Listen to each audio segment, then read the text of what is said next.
एक बार एक राजा था। एक दिन वह बड़ा प्रसन्न बैठा हुआ था और अपने वजीर के पास गया और कहा, तुम्हारी जिंदगी की सबसे बड़ी ख्वाहिश क्या है? तब वजीर ने शर्माते हुए नजर नीचे झुका ली। तब राजा ने कहा, तुम घबराओ मत, तुम्हारी जो भी इच्छा हो बताओ। तब वजीर ने कहा, हुजूर, आप इतनी बड़ी सल्तनत के मालिक हैं और मैं जब भी देखता हूं तो मेरे दिल में एक इच्छा जागती है कि काश मैं भी जो आपकी सल्तनत है केवल इसका 10वां हिस्सा मिल जाता तो मुझे बहुत खुशी होती। मैं इस दुनिया का सबसे खुश नसीब इंसान होता। इतना कहकर वजीर खामोश हो गया।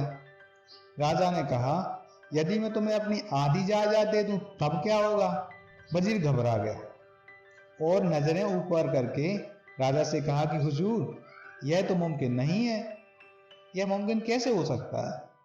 मैं इतना खुशनसीब इंसान कैसे बन सकता हूं? राजा ने दरबार लगाई और दरबार में आधी सल्तनत के कागज तैयार करने का आदेश दिया। साथ ही साथ वजीर की गर्दन धड़ से अलग करने का ऐलान भी करवा दिया। यह सुनकर वजीर घबरा गया। राजा ने वजीर की आंखों में आंखें डालकर कहा, तुम्हारे पास 30 दिन हैं। इन 30 दिनों में तुम मेरे 3 सवालों के जवाब मुझे दे दो। यदि तुम इसमें कामयाब होगे तो मैं तुम्हें अपनी आधी संपत्ति दे दूंगा, और यदि तुम इन 30 दिनों के अंदर हमारे सवालों के जवाब नहीं दे पाओगे तो हमारे जो सैनिक हैं वो तुम्हारा सर धड़ से अलग कर देंगे। अब तो वजीर और भी ज्यादा परेशान हो गया और राजा ने कहा कि मेरे 3 सवाल हैं जो वो आप लिख लीजिए। तब वजीर ने लिखना शुरू किया। राजा ने कहा, इंसान की जिंदगी की सबसे बड़ी सच्चाई क्या है? दूसरा सवाल कहा, इंसान की जिंदगी का सबसे बड़ा धोखा क्या है? और तीसरा सवाल बोला, इंसान की जिंदगी की सबसे बड़ी कमजोरी क्या है? राजा ने तीनों सवाल उसको लिखवा दिए। अब वह सवालों को लेकर वहां से रवाना हुआ और हर संतों, महात्माओं, साधुओं, फकीरों के पास जाकर उन सवालों के जवाब पूछने लगा, मगर किसी के भी पास जवाब नहीं थे। धीरे धीरे दिन गुजरते हुए जा रहे थे। अब उसके दिन रात उन 3 सवालों के लिए ही गुजर रहे थे। हर एक गांव में जाने से उसके जो कपड़े थे वह फट चुके थे और जूते के तलके भी फटने लगे थे और पैरों में छाले भी पड़ गए थे। अंत में शर्त का एक दिन रह गया। वजीर हार चुका था तथा वह जानता था कि कल दरबार में सिर धड़ से अलग होना है। और यह सोचता सोचता वह एक छोटे से गांव में जा पहुंचा। वहां एक छोटी सी कुटिया में एक फकीर अपनी मौज मस्ती में बैठा हुआ था और उसका एक कुत्ता दूध के प्याले में रखा हुआ दूध बड़े ही चाव से जीभ से जोर जोर से आवाज करके पी रहा था। वजीर ने झोपड़ी के अंदर झांका तो देखा कि फकीर अपनी मौज में बैठकर सूखी रोटी पानी से भिगोकर खा रहा था। जब फकीर की नजर वजीर की फटी हालत पर पड़ी तो वजीर से कहा कि वजीर साहब, आप सही जगह पहुंच गए हैं और मैं आपके 3 सवालों के जवाब भी दे सकता हूं। वजीर हैरान होकर पूछने लगा, आपने कैसे अंदाजा लगाया कि मैं कौन हूं और मेरे 3 सवाल भी हैं? फकीर ने सूखी रोटी कटोरे में रखी और खड़ा हो गया और वजीर से कहा, साहब, अब आप समझ जाएंगे। फकीर ने झुककर देखा कि उसका लिबास तो फटा हुआ था। लिबास मतलब कपड़े होता है, जैसा राजा उस वजीर की भेंट दिया करता था। फकीर ने वजीर से कहा, मैं भी दरबार का वजीर हुआ करता था और राजा से शर्त लगाकर गलती कर बैठा। अब इसका नतीजा तुम्हारे सामने है। फकीर फिर से बैठा और सूखी रोटी पानी में डुबाकर खाने लगा। वजीर बहुत दुखी मन से फकीर से पूछने लगा, क्या आप भी राजा के सवालों के जवाब नहीं दे पाए थे? फकीर ने कहा कि नहीं, मेरा केस तुमसे बहुत ही अलग था। मतलब जो मेरी बात है वो तुमसे बहुत अलग थी।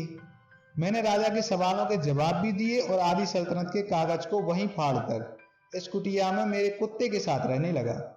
वजीर और ज्यादा हैरान हो गया। तब फकीर ने हाँ में सिर हिला दिया और कहा, मैं आपके 2 सवाल के जवाब मुफ्त में दूंगा, मगर तीसरे सवाल के जवाब में आपको इसकी कीमत देनी पड़ेगी। अब फकीर ने सोचा, यदि बादशाह के सवालों के जवाब नहीं दिए तो राजा मेरे सिर को तो काट ही देंगे। इसीलिए उसने बिना कुछ सोचे समझे फकीर की शर्त मान ली। फकीर ने कहा, तुम्हारे पहले सवाल का जो जवाब है वो है मौत। इंसान के जिंदगी की सबसे बड़ी सच्चाई है मौत। मौत अटल है और ये अमीर हो, गरीब हो, राजा हो, फकीर हो, किसी को नहीं देखती। मौत तो निश्चित ही आती है। अब तुम्हारे दूसरे सवाल का जवाब है जिंदगी। इंसान की जिंदगी का सबसे बड़ा धोखा है जिंदगी। इंसान जिंदगी में झूठ, फरे, बुरे कर्म करके इसके धोखे में आ जाता है। अब आगे फकीर चुप हो गया। वजीर ने फकीर के वायदे के मुताबिक शर्त पूछी तो फकीर ने वजीर से कहा कि तुम्हें मेरे कुत्ते के प्याले का झूठा दूध पीना होगा। वजीर अब सोच में पड़ गया और कुत्ते के प्याले का झूठा दूध पीने से इनकार कर दिया। मगर फिर राजा द्वारा रखी शर्त के अनुसार सिर धड़ से अलग करने का सोचकर बिना कुछ सोचे समझे कुत्ते के प्याले का झूठा दूध बिना रोके एक ही सांस में पी लिया। फकीर ने जवाब दिया कि यदि तुम्हारे तीसरे सवाल का जवाब है गरज। इंसान की जिंदगी की सबसे बड़ी कमजोरी है गर्ज, यानी गरज। गरज इंसान को ना चाहते हुए भी वह काम कराती है जो इंसान कभी नहीं करना चाहता। जैसे तुम अपनी मौत से बचने के लिए तीसरे सवाल का जवाब जानने के लिए कुत्ते के प्याले का झूठा दूध भी पी गए। गरज इंसान से सब कुछ करा देती है। मगर अब वजीर बहुत प्रसन्न था क्योंकि उसके तीनों सवालों के जवाब उसे मिल गए थे। वजीर ने फकीर को शुक्रिया अदा किया और महल की ओर रवाना हो गया। जैसे ही वजीर महल के दरवाजे पर पहुंचा तो उसे एक हिचकी आई और उसने वहीं अपना शरीर त्याग दिया। उसको मौत ने अपने आगोश में ले लिया।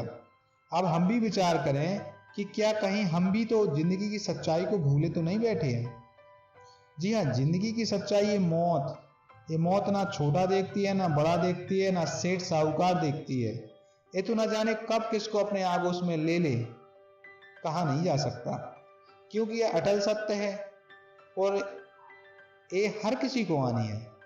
क्या हम जिंदगी के धोखे में तो नहीं पड़ रहे? हाँ जी बिल्कुल, हम धोखे में ही आए हुए हैं। हम जिंदगी को ऐसे जीते हैं जैसे जिंदगी कभी खत्म ही नहीं होती। हम जिंदगी में रोज नए नए कार्यों का निर्माण करते हैं। इन कर्मों में कुछ अच्छे होते हैं और कुछ बुरे भी होते हैं। हम जिंदगी के धोखे में ऐसे फंसे हुए हैं, कभी भूल से भी भगवान का धन्यवाद नहीं करते, कभी सच्चे दिल से भगवान का भजन नहीं करते, बस जिंदगी को काटे जा रहे हैं। क्या हम भी तो जिंदगी की कमजोरी के शिकार तो नहीं बन बैठे? जी हाँ, हम सभी गरज के तले दबे हुए हैं। कोई अपने परिवार को पालने की गरज में झूठ बोलता है, गलत रास्ते पर चलता है, तो कोई चोरी करता है। हम सभी गरज की दलदल में फंसे हुए हैं। हमें चाहिए कि जिंदगी की सच्चाई यानी कि मौत, जिसको ध्यान में रखते हुए जिंदगी के झूठ में ना फंसें, क्योंकि जितना हम जिंदगी की सच्चाई से मुख मोड़ेंगे उतना ही हम धोखे का शिकार होते जाएंगे।